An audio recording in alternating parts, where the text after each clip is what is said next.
काशी, मथुरा और ताजमहल के बाद अगर मंदिर मस्जिद का विवाद कहीं पहुंचा है तो वो है मध्य प्रदेश। इस समय धार्मिक स्थलों को लेकर विवाद चर्चा में बने हुए हैं। बात चाहे काशी विश्वनाथ मंदिर और ज्ञानव्यापी मस्जिद की हो या फिर मथुरा में श्री कृष्ण जन्मभूमि मंदिर और शाही ईदगाह मस्जिद की। और इन्हीं विवादों के बीच अब चर्चा है मध्य प्रदेश के धार की भोजशाला की। धार का भोजशाला भी विवाद में आ चुका है। विवाद भी और चर्चा भी इस पूरे मामले पर हो रही है।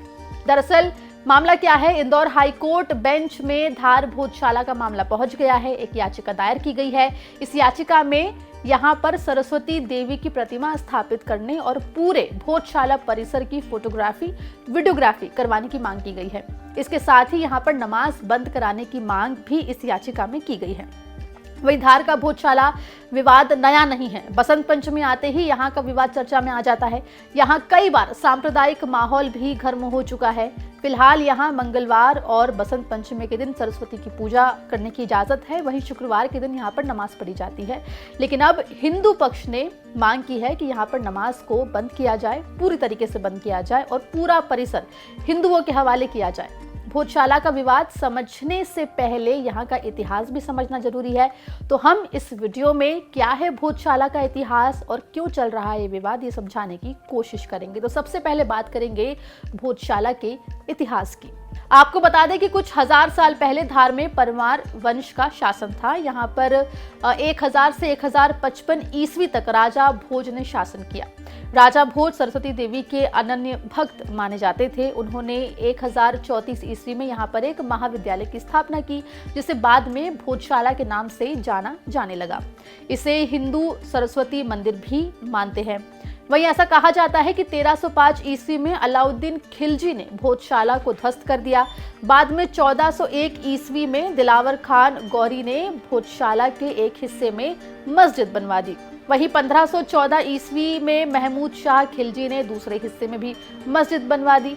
बताया यह भी जाता है कि 1875 में यहाँ पर खुदाई की गई थी। इस खुदाई में सरस्वती देवी की एक प्रतिमा निकली थी और इस प्रतिमा को मेजर किनकेड नाम के एक अंग्रेज जो साहब थे वो अपने साथ लंदन ले गए। फिलहाल ये प्रतिमा लंदन के संग्रहालय में मौजूद है। अब हाईकोर्ट में जो याचिका दाखिल हुई है उसमें इस प्रतिमा को लंदन से वापस लाए जाने की मांग भी की गई है। वहीं आपको बता दें कि हिंदू संगठन भोजशाला को राजा भोज कालीन इमारत बताते हुए इसे सरस्वती का मंदिर मानते हैं। हिंदुओं का तर्क है कि राजवंश काल में यहाँ कुछ समय के लिए मुस्लिमों को नमाज पढ़ने की अनुमति दी गई थी।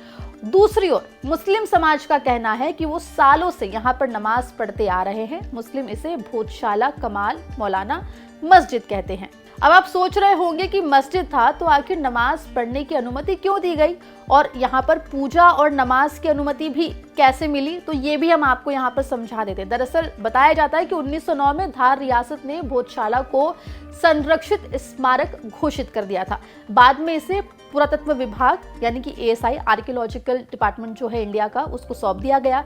इसकी देखरेख की जिम्मेदारी पुरातत्व विभाग के पास ही है। वहीं धार रियासत ने 1935 में यहाँ पर शुक्रवार को नमाज पढ़ने की अनुमति दी थी। पहले भोजशाला शुक्रवार को ही खुला करती थी। वहीं 1995 में यहाँ पर विवाद हो गया।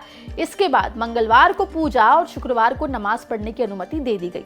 वहीं 12 मई 1997 को कलेक्टर ने भोजशाला, 6 फरवरी 1998 को पुरातत्व विभाग के अगले आदेश तक प्रवेश पर रोक लगा दिया। मंगलवार की पूजा भी बंद हो गई। 2003 में मंगलवार को फिर से पूजा करने की अनुमति दी गई।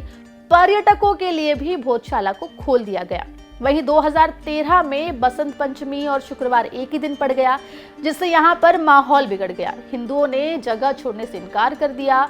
माहौल इतना बिगड़ा कि पुलिस को लाठीचार्ज करना पड़ गया। इसके बाद 2016 में भी बसंत पंचमी और शुक्रवार एक ही दिन पड़ने के बाद यहाँ पर तनाव का माहौल बन गया था और हिंदू यहाँ पर सरस्वती की फोटो रखकर पूजा करने लगे। वहीं आपको बता दें इसके बाद आम लोगों के आने पर प्रतिबंध लगा दिया गया और मंगलवार को होने वाली पूजा पर भी रोक लगा दी गई।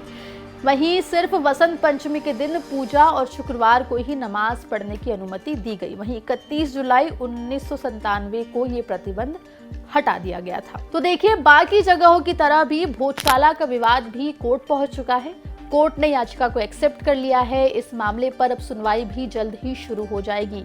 जो भी अपडेट होगा भूतशाला के जो केस है उससे जुड़ा हुआ, वो लगातार एमपी तक आप तक पहुंचाता रहेगा। इस वीडियो को देखने के बाद आप हमें ज़रूर बताएं कि वीडियो आपको कैसा लगा, कितना इन्फॉर्मेटिव आपके लिए था। कमेंट में बिल्कुल ये बात हमें बताएं और मध्य प्रदेश से जुड़ी तमाम खबरों के लिए आप बने रहिए एमपी तक के साथ।